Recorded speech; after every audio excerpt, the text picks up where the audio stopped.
School इस बारे में फिक्र ही नहीं थी उसको कि बच्चों को क्या परेशानी है। स्कूल हार्टलेस है, उनका कोई दिल ही नहीं है। पता है कि ये स्कूल कैसा है। ये स्कूल क्लियरली बिल्कुल कोऑपरेट नहीं करना चाहता है इस केस में। यहाँ पे 15 दिन का रिकॉर्डिंग नहीं है, हमें पता ही नहीं चल रहा है क्या हुआ है। ऑडियो क्या वो बच्ची परेशान थी। बच्चे ने कई बारी माँ बाप को कंप्लेंट करी कि मेरे को यहाँ पे कुछ बच्चे परेशान करते हैं। किसी बच्चे ने उसको गलत बोला तो वो बच्चा जाके अपनी मम्मी को बोला, फिर मम्मी ने, क्योंकि टीचर कुछ नहीं कर रहे थे, तो उस बच्चे की मम्मी से बात किया, फिर दूसरे बच्चे ने फोन पे अपोलोजाइज किया हमारा को, और ये आगे चलता गया। नमस्कार। जयपुर के निर्जा मोदी स्कूल में चौथी कक्षा की छात्रा अमायरा की मौत ने पूरे राजस्थान को झकझोर कर रख दिया है। 9 साल की मासूम, जिसने एक दिन पहले तक हंसते हुए क्लास में एंट्री ली थी, अब उसके जाने की वजहों पर जांच चल रही है और कई चौंकाने वाले सवाल लगातार उठ रहे हैं। क्या अमायरा को स्कूल में बुली किया जाता था? क्या उसने खुद कहा था कि वो स्कूल नहीं आना चाहती? और क्या स्कूल प्रशासन ने परिवार की शिकायतों को नज़रअंदाज किया? आज हम बात करेंगे उस परिवार के सदस्य थे जिन्होंने सबसे पहले इस दर्द को महसूस किया। पंजाब केसरी राजस्थान के साथ जुड़ रहे हैं साहिल देव, अमायरा के मामा हैं और इस घटना से काफ़ी ज़्यादा आहत हैं। साहिल जी, बहुत बहुत शुक्रिया पहले तो पंजाब केसरी राजस्थान से ऐसे दर्दनाक विषय पर बात करने के लिए। मैं समझ सकता हूँ कि परिवार पर इस वक्त क्या बीत रही होगी, लेकिन इस पूरे घटनाक्रम को आप किस तरीके से देख रहे हैं, पहले आपकी ज़ुबानी समझना चाहेंगे जी। ये घटनाक्रम क्लियरली बताता है कि स्कूल का attitude towards the kids, towards kids safety बहुत ही खराब था। स्कूल इस बारे में फिक्र ही नहीं थी उसको कि बच्चों को क्या परेशानी है। अ, अगर उनको परेशानी हो रही है तो उसको कैसे सॉल्व करें, इस पे स्कूल का कोई फोकस नहीं था। स्कूल हार्टलेस है, उनका कोई दिल ही नहीं है। आज 7वां दिन है, अभी तक ना स्कूल प्रिंसिपल, ना क्लास टीचर, ना सब्जेक्ट टीचर, ना स्कूल कोऑर्डिनेटर, किसी ने भी हमने एक मैसेज नहीं किया, एक कॉल नहीं किया, कोई हमारे घर तक नहीं आया, सिर्फ एक सॉरी बोलने के लिए, एक कॉन्डोलेंस व्यक्त करने के लिए। इससे हमें पता चलता है कि ये स्कूल कैसा है। ये स्कूल क्लियरली बिल्कुल कोऑपरेट नहीं करना चाहता है इस केस में। बच्चों की सेफ्टी का कोई ख्याल नहीं है, और क्लियरली स्कूल में सारे जो सीबीएसई नॉर्म्स थे, सारे मिनिस्ट्री के नॉर्म्स थे, बहुत सारी चीजों में वो ढिलाई बरत रहा है। क्लियरली यहाँ पे 15 दिन का रिकॉर्डिंग नहीं है, हमें पता ही नहीं चल रहा है क्या हुआ है। ऑडियो रिकॉर्डिंग नहीं है, तो हमें पता ही नहीं है कि हम इसमें रिएक्ट कैसे करें। राइट, सो ये सिचुएशन है जहाँ पे हम जानते ही नहीं है कि हम इसको आगे इस केस को सॉल्व कैसे करने वाले हैं, इस केस को पुलिस सॉल्व कैसे करने वाली है, ताकि हम लोगों को इसका न्याय मिल सके। जी, साहिल जी, एज़ यू हैव सेड कि समझ नहीं आ रहा कि इस पूरे घटनाक्रम पर रिएक्ट कैसे करें, जो कि स्वाभाविक सी बात है, क्योंकि जितनी जांचें लगातार, जितनी पूछताछ लगातार हो रही है, तमाम सारे खुलासे एक के बाद एक लगातार होते जा रहे हैं। लेकिन मैं आपके ज़रिए समझना चाहता हूँ, क्या कभी आपने या परिवारजनों ने ये महसूस किया कि अमायरा स्कूल जाने से डरती थी, घबराती थी, या उसको कभी कभार जाने का मन नहीं करता था, या इसके पीछे की वजह क्या रही होगी साहिल जी? जी, हमारा बहुत ही हैप्पी चाइल्ड थी, बहुत ही पढ़ने में अच्छी थी, एक्स्ट्रा करिकुलर्स में अच्छी थी। अभी 10 दिन पहले ही उसको ऑलराउंडर ऑफ द क्लास का मार्क अवार्ड दिया था सेम प्रिंसिपल ने।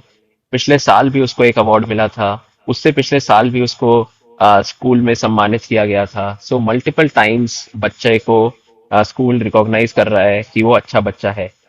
क्या वो बच्ची स्कूल जाना नहीं चाहती थी? ऐसा बिल्कुल भी नहीं, वो 3 साल से स्कूल जा रही थी। उस दिन सुबह उठकर उसने, बच्चे ने कहा आज मेरा मन नहीं है, कल रात तक हम लोग सब खेल रहे थे, बातें कर रहे थे, तो आज हाफ डे ही है तो आज मैं छुट्टी ले लूं। आई एम श्योर जो भी इसको देख रहा है, सौरभ और आप भी अपने पेरेंट्स को जरूर बचपन में बोले होंगे कि आज मेरा स्कूल जाने का मन नहीं है, आज छुट्टी करा दो, आज मैं घर पे ही खेल लूंगी, आज मेरे पापा की भी छुट्टी है, मम्मी की भी छुट्टी है, तो क्या मैं घर पे ही रह जाऊं, स्कूल ना जाऊं? तो ये बहुत ही स्वाभाविक है, हर बच्चा ऐसे करता है। सो इसको गलत तरह से देखना बिल्कुल भी इस केस के साथ जस्टिस नहीं करना होगा। हमें उसको वैसे ही देखना चाहिए कि हर बच्चा ऐसे ही कहता है, हर बच्चा बोलता है। क्या वो बच्ची परेशान थी? बच्चे ने कई बारी माँ बाप को कंप्लेंट करी कि मेरे को यहाँ पे कुछ बच्चे परेशान करते हैं। पेरेंट्स ने क्लास टीचर से कंप्लेंट करी, पेरेंट्स ने पीटीएम मीटिंग में कंप्लेंट करी, पेरेंट्स ने क्लास कोऑर्डिनेटर से कंप्लेंट करी, पेरेंट्स ने जिन बच्चे परेशान कर रहे थे कुछ उनके माँ बाप से भी बात करी। और ये बहुत पुरानी बात नहीं, बहुत रिसेंटली सितंबर में पेरेंट्स टीचर मीटिंग में इस मुद्दे को उठाया। टीचर ने कहा कि नहीं, आपका बच्चा एडजस्ट कर लेगा, आपके बच्चे को बोलो कि एडजस्ट करे बाकी बच्चों के साथ। अक्टूबर में फिर एक इंसिडेंट हुआ जिसमें पेरेंट्स को बोला गया कि अ, किसी बच्चे ने उसको गलत बोला, तो वो बच्चा जाके अपनी मम्मी को बोला। फिर मम्मी ने, क्योंकि टीचर कुछ नहीं कर रहे थे, तो उस बच्चे की मम्मी से बात किया। फिर दूसरे बच्चे ने फोन पे अपोलोजाइज किया हमारा को, और ये आगे चलता गया। परंतु इसमें प्रॉब्लम ये है कि अगर ये इतने समय से हो रहा है, टीचर का काम है जो रोज देखता है कि क्या हुआ, क्या हो रहा है, बच्चा क्यों परेशान हो रहा है, और उसको सॉल्व करने की कोशिश करे। जस्ट ये बोल देना कि बच्चे को बोलो एडजस्ट करे, बच्चा एडजस्ट कर लेगा, बच्चा इन बच्चों के साथ भी एडजस्ट करे, ये कोई सोल्यूशन नहीं है।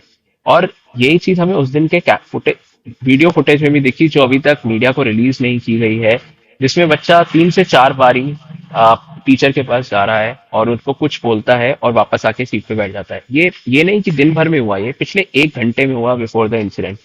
तो बच्चा कई बार ये बात कर रहा है, कई बार ही बोल रहा है, तो टीचर को ये नहीं लग रहा कि उसको सॉल्व किया जाए। उसके बाद वो बच्ची टीचर से पूछ के बाहर चली गई। तो ये सब दिखाता है कि टीचर्स का एटीट्यूड टुवर्ड्स बच्चे कितना पुअर था। और ये सिर्फ इसका नहीं, आपको बहुत सारे और ऐसे केसेस मिलेंगे। आप जस्ट देखेंगे, आपको दिखेंगे कि पेरेंट्स बच्चों को ढंग से ट्रीट नहीं कर रहा है, और जस्ट बिकॉज स्कूल इतना बड़ा है, लोग अपने पेरेंट्स बच्चों को यहाँ पे पढ़ा रहे हैं। बट बच्चे क्या वहाँ पे वाकई सेफ है, वाकई वहाँ पे आ, सीख रहे हैं, वहाँ पे हैप्पी है? वही ये बता रहा है कि ऐसा नहीं हो रहा है। बिल्कुल साहिल, दरअसल आपने तमाम सारे महत्वपूर्ण पहलुओं पर चर्चा तो की है, लेकिन मैं समझना चाह रहा हूँ कि जब ये हादसा हुआ तो पुलिस की तरफ से या फिर स्कूल प्रशासन की तरफ से आपको किस तरीके से इसकी जानकारी दी गई थी? जब ये हादसा हुआ तो हमें हॉस्पिटल से फोन आया कि आप हॉस्पिटल आ जाइए। वहां पे हम पहुंचे तो हमारा बहुत ही गंभीर अवस्था में थी। और उसको उसको देखकर पेरेंट्स बहुत परेशान हुए। Was she alive at that particular point of time? Yes, she was, but she was in a very difficult and critical situation. उस वक्त उसके थोड़ी देर बाद ही उन्होंने ये बोला हमें कि अमायरा अब नहीं रही। और इसमें इससे आपको यही पता चलता है कि वो बच्चा कितना मुश्किल कितनी परेशानी में रहा होगा, कितना दर्द हुआ होगा उसको, जिस वजह से ये सब हुआ।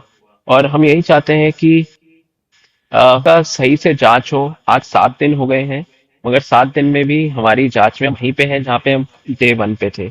आज भी हमें कुछ नहीं पता है कि क्या हुआ उसके साथ, क्या बातें हुई। पुलिस भी हमें कुछ नहीं बता रही है। ये केस वहीं पे है जहाँ से ये शुरू हुआ था। इसीलिए हम चाहते हैं कि इसकी निष्पक्ष जांच हो और इसकी सीबीआई जांच हो।